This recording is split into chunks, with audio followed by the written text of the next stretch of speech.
What you're about to hear are two excerpts from the American Nuke radio program from the 14th and 30th of October 2019.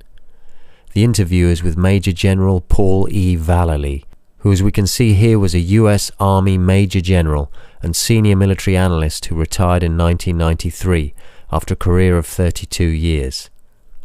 The links to the original radio shows are included below. General Vallely, I have a question for you from our chat room on the American Nuke Radio fan page. Do you know who the individual calling himself or themselves, if it's an organizational effort, Q? What do you know about that? Was that part of the PSYOP? What are you at liberty to say? Or is it a bunch of bunk? Well, let me just tell you the QAnon's tied to information. And it comes out of a group called the Army of Northern Virginia.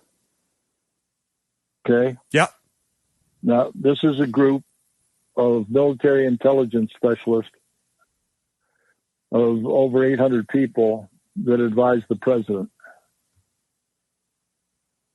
And so the president doesn't have a lot of confidence in the CIA or even the DIA, Defense Intelligence Agency, as much anymore. So he relies on these real operators. Most of them are special operations type of people. Yeah. And so this is where Q picks up and gets some of their information, as I understand it. Okay, listen, I'm not a Q guy, but a million people are asking me about Q, and that was what went the furthest with our last show. In the dying seconds that we have, can you say anything about Q being a white hat psychological operation? Yeah, it is a white hat. It is a white information system that gathers information, intelligence, and puts it out through a distribution that's called QAnon. And as we can see, most of the reports that come in from Q are very valid. The only thing they've been off on a little bit is when Attorney General Barr is going to come out with indictments. And the word was put out for the Red October to be October 18th. Well, that's since been delayed. So we're all standing by for these indictments from the Attorney General of the United States regarding the Russian collusion and the silent coup against President Trump.